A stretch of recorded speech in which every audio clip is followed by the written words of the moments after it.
Hola, soy Alicia. Les hablaré de por qué la versión noventera de Hunter x Hunter es mejor que la del año 2011. Primero que nada, dejar el manga de lado para poder hacer una comparativa entre las tres versiones animadas que tuvo este shonen de peleas, que influyó a numerosos títulos relevantes como lo son Fullmetal Alchemist, Soul Eater, Naruto, Nanatsu no Taizai e incluso Demon Slayer, Kimetsu no Yaiba. Primero que nada, Hunter x Hunter es un manga de Yoshiro Togashi, y a su vez, Togashi es un mangaka bastante particular cuando se trata de la consistencia, pues carece de ella totalmente. Por lo regular, diversos autores poseen obras cuya calidad se mantiene dentro de un estándar en específico, variando entre lo excelente y lo bueno, lo decente y lo promedio, lo malo y lo atroz. El autor, cuya obra nos atañe, zigzaga entre los parámetros ya mencionados, lo cual también le sucedió con Yu Yu Hakusho y, hasta cierto punto, con Level E. Hunter x Hunter es un shonen de peleas donde subvierten tropos comunes de su propio género. Por ejemplo, los arcos suelen acabar de modo anticlimático y de una manera repentina. Asimismo, y en el mismo lugar, se evita construir una gran batalla conclusiva como poseedora de un clímax y de un final claro. Considero que el manga es bueno y es superior a las versiones animadas por obviedad. Mantengo mi punto, pese a que el dibujo suele ser bastante inconsistente, que el trazo, el delineado y el bordeado es demasiado tosco o burdo en ocasiones. Pero la historia y los personajes sí que son excepcionales, memorables, y hacen de este un manga de calidad, pese a los baches que tiene en su apartado ilustrativo, y en el desarrollo de la trama.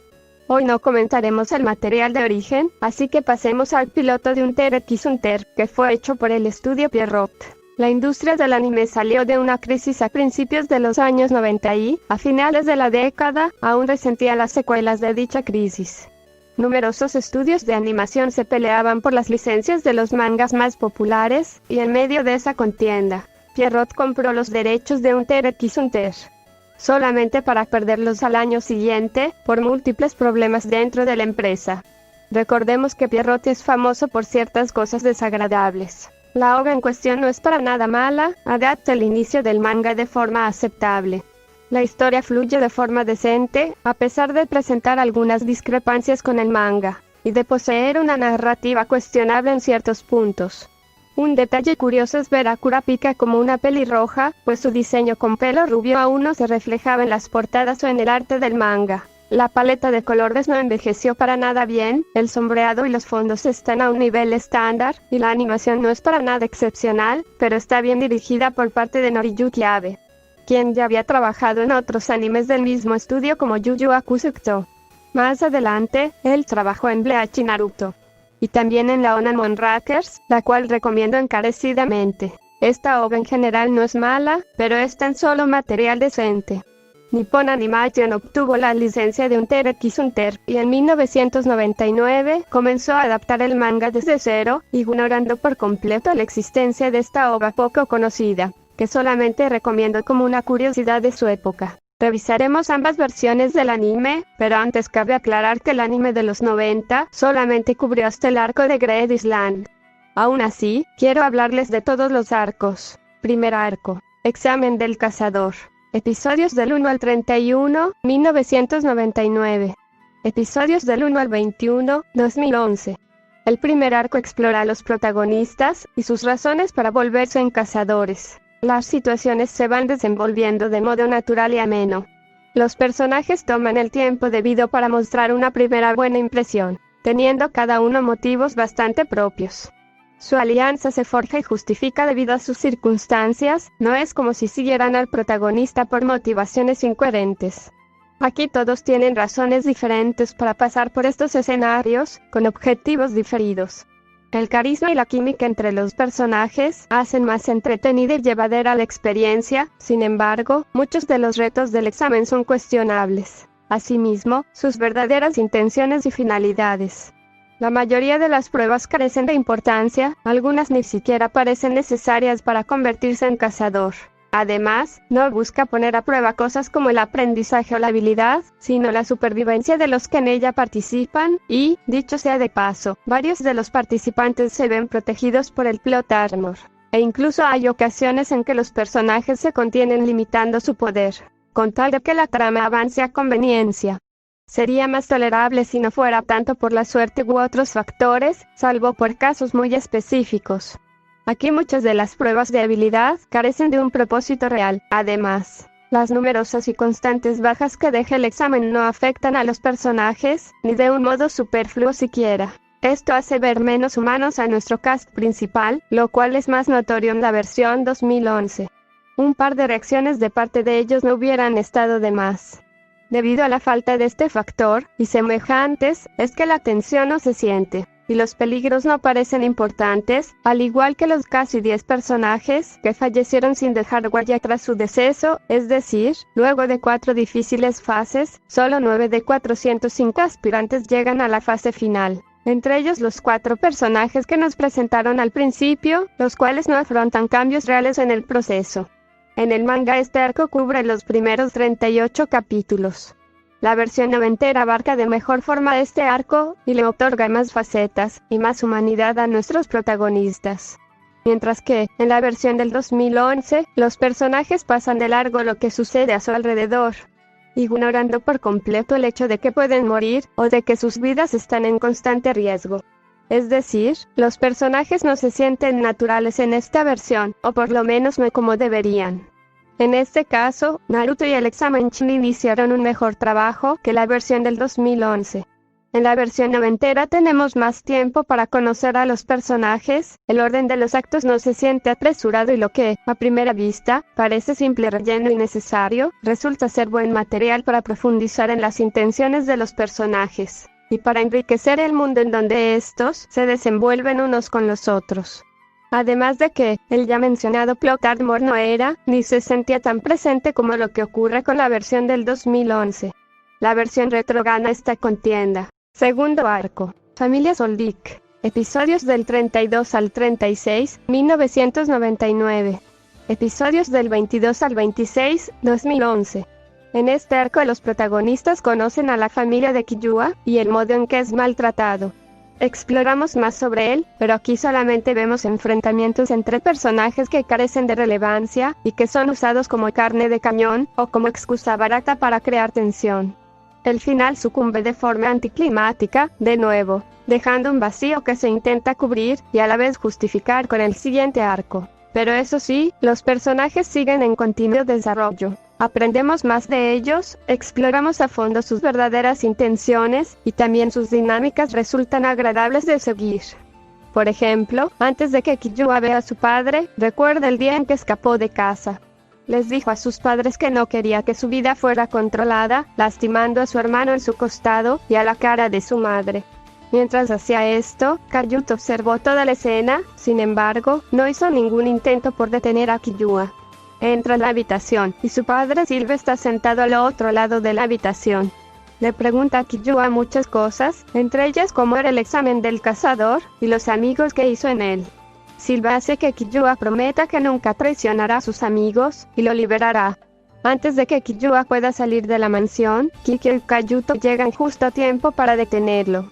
Kikyo le dice a Killua que sus amigos ya se fueron, y que debería regresar a la sala de aislamiento. En lugar de escuchar, Killua mira amenazadoramente a su madre, y se va. Kikyo está sorprendido, y orgulloso de que Killua haya madurado, y eso es un ejemplo de genuino desarrollo de personaje. Solo que el manga pierde mucho tiempo en él, dejando muy relegados a los demás. Como en esos shonen, donde el protagonista salva a todos justo en el momento más conveniente y necesario. Aquí la mayoría de la familia Soldic se presenta. Gon logra recuperar a Killua, en todo sentido de la expresión, y también a las 4 formas divididas. El arco termina con Gon y Killua dirigiéndose a Avens Arena, lo cual une bien a ambos arcos, pero que deja este como una mera antesala de lo que estaba por ocurrir. A esto añadiré que ambas versiones hicieron bien en retratar la situación de Killua. Además de que, de los 4 personajes que conforman al cast principal, Killua fue el último en integrarse, y este mini arco compensa bien su llegada tardía a la historia. Ambas versiones ocupan el tiempo necesario para presentar adecuadamente la situación, para plantear lo suficiente en la trama de este arco, y para concluir de una forma aceptable, pero medianamente satisfactoria. aunque la versión noventera hizo las cosas ligeramente mejor, porque la banda sonora de Takuya Hiramitsu ambienta de mejor forma las escenas, volviéndolas más enternecedoras todavía. Sin mencionar que el juego de luces, la paleta de colores, el refinamiento técnico y la buena dirección ayudaron bastante. Cosa curiosa, que incluso el mangaka estuvo muy involucrado en la elaboración de estos episodios. De nuevo, ambas versiones lo hacen bien, pero la noventera salió mejor parada a la postre. Tercer arco, Coliseos del Cielo, episodios del 37 al 44, 1999. Episodios del 27 al 36, 2011. Este es el torneo para probar las habilidades de los personajes, típico del shonen.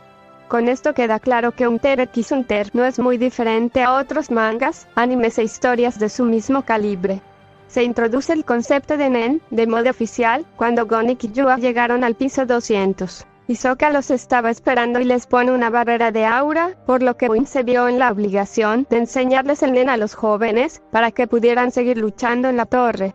Es un inicio bastante típico, pero con buen gancho. El Nen es más complejo de lo que aparenta. Ostenta múltiples tipos, formas y aplicaciones, por un lado, hacia las batallas más tácticas y estratégicas, reduciendo el factor de fuerza bruta, a la par de evitar que las peleas se vuelvan más repetitivas. Pero esa misma complejidad se presta tanto para conveniencias como para errores de continuidad, lo demás es aburrido en comparación. Ciertamente hay peleas muy entretenidas, por ejemplo, aquella en la que Gon y Killua son amenazados por algunos luchadores veteranos, que de inmediato se nos confirma que se trata de Sadazo, Rielbelt y Hido. Sin embargo, Killua muestra su lado asesino, y primero logra ahuyentar a Sadazo. Gon y Killua codo a codo unen fuerzas, para vencer a Rielbelt. Finalmente, Gon pierde contra Hido en su primera lucha, quedando muy mal herido, pero luego, en su revancha logra ganar. Esto es mejor presentado en la versión 2011, pero es mejor ejecutada en la noventera. También es digno de mención cuando Hisoka se enfrenta a uno de los grandes favoritos del Coliseo, Castro, a quien logra matar definitivamente. Sin embargo, Hisoka pierde los brazos. Poco después de la batalla, una misteriosa mujer llamada Macha aparece y le cura los brazos para acto seguido decirle que la Brigada Fantasma se juntará en la ciudad Yorksin el 30 de agosto. Esto despoja de tensión a la pérdida de Hisoka. En lugar de ser un fracaso para desarrollarse en un futuro, se convierte en una conveniencia para favorecer sus ambiciones. Es como si no hubiera perdido nada, como si no hubiera aprendido nada, y hasta se siente como una regresión de personaje. En la versión noventera, la tensión nunca se perdió y el tono sombrío sin colores brillosos ni molestos, mantenían un aura de misticismo muy bien lograda. Ciertamente la versión 2011 es más bombástica, va directo al punto, tiene una acción superfluida y todo el potencial de animación que Madou se poseía en aquella época, pero la ilustración no lo es todo.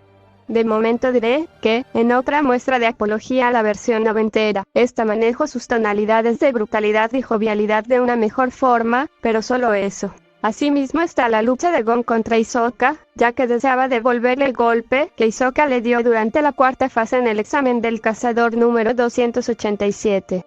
A pesar de perder, Gon es capaz de darle un golpe directo en la cara, y le entrega su placa. Hisoka le dice que su próxima batalla será a muerte. Al haber logrado lo que querían, Gon y Killua dejan el Coliseo para dirigirse a la Isla Ballena, lo cual cierra un arco de torneo como cualquier otro. Ciertamente hay más batallas en este arco de la historia, pero las que aborde son las únicas dignas de una mención honorífica.